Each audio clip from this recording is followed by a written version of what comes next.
n'ont rien à cacher, mais aussi souci de se conformer à la parole de Dieu qui dit en Matthieu 5, 14 à 16, « Vous êtes la lumière du monde. Une ville située sur une montagne ne peut être cachée, et on n'allume pas une lampe pour la mettre sous le boisseau, mais on la met sur le chandelier, et elle éclaire tous ceux qui sont dans la maison. Que votre lumière luise ainsi devant les hommes, afin qu'ils voient vos bonnes œuvres et qu'ils glorifient votre Père qui est dans les cieux. » Faisant donc luire leur lumière, que disons-nous? La lumière de la vision et de la mission que Dieu leur a donnée. Papa et Maman Olangi ont reçu, il y a quelque temps, un groupe de journalistes qui voulaient qu'ils éclairent leur lanterne sur la fondation Olangi Osho, cadre qui traduit la vocation altruiste du couple fondateur. Les raisons qui nous ont poussés d'abord, c'est la constatation de la misère que nous avons eu autour de nous. Nous n'avons pas, du point de vue social, eu vraiment de problèmes parce que nous avons terminé les études, nous avons immédiatement travaillé et socialement, nous étions quand même à l'abri du besoin. Mais c'est le cadre dans lequel nous vivions, nous dénombrions, qui a fait que nous sommes parvenus à venir en aide à plusieurs personnes, à plusieurs enfants, à plusieurs femmes, à plusieurs hommes. Et nous, à les aidant, nous avons constaté qu'il y avait un problème sérieux et qu'il fallait s'y engager maintenant pour prendre la chose sérieusement.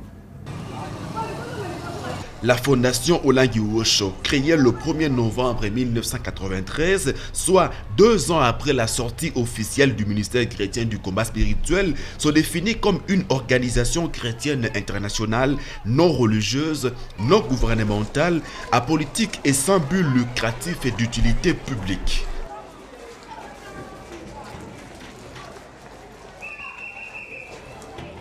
La motivation en fait est venue de la foi, la croyance.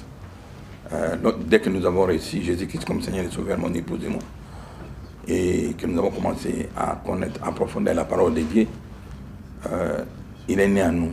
C'est ce qu'on appelle couramment vocation, vraiment de venir en aide à ces gens, globalement, c'est-à-dire sur le plan spirituel, sur le plan social, sur le plan humanitaire et éducatif.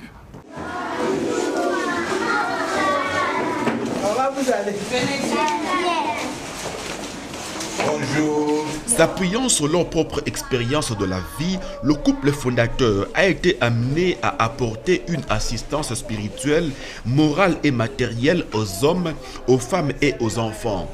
Une assistance qui a pris une ampleur telle qu'elle était devenue tout un apostolat. Tu ne sais pas écrire, Yaya? Dans le but d'organiser et d'encadrer l'exercice de leur apostolat, le couple fondateur a créé, suivant l'ordre du Seigneur au fur et à mesure, des cadres spécifiques pour la mise en œuvre de leur vocation. Mais le premier domaine est le domaine de base, et principal. Pourquoi? Parce que vous pouvez aider socialement, vous pouvez assister les gens dans l'humanité, tout ça, mais si la personne n'est pas en paix spirituellement, tout ce que vous faites, elle n'est pas. C'est pour ça que notre devise, notre organisation, c'est pour la paix avec Dieu et entre les hommes. Parce que d'abord, il faut qu'il y ait la paix entre l'homme et Dieu pour que la paix existe entre l'homme et son prochain.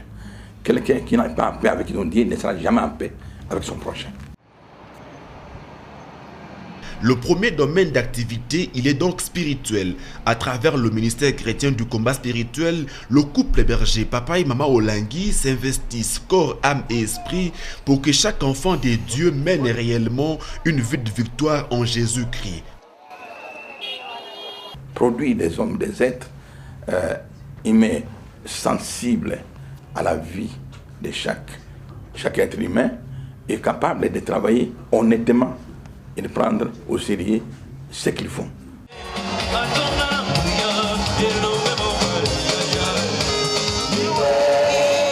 L'approche évangélique dans ce ministère va donc dans le sens de l'information, de la formation et de la transformation.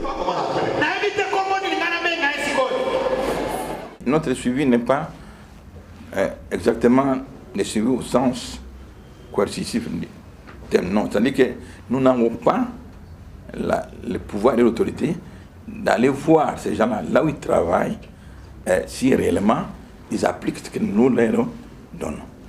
Mais parmi eux, il y en a qui restent connectés avec nous, qui retournent pour nous demander conseil de ce qu'ils font.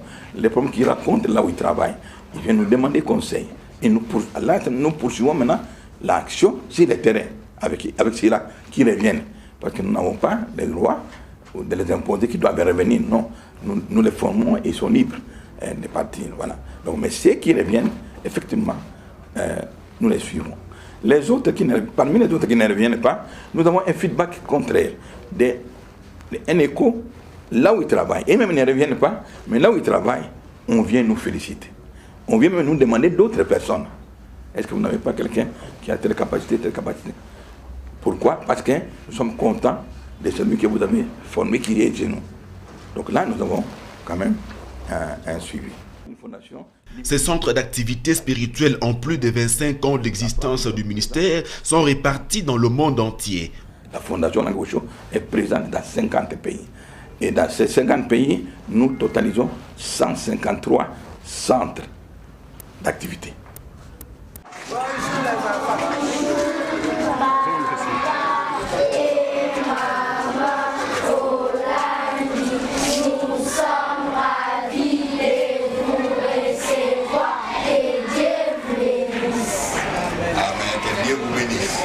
Autre champ d'action de la Fondation Olangi Osho, c'est l'éducatif. La Fondation a créé depuis septembre 1997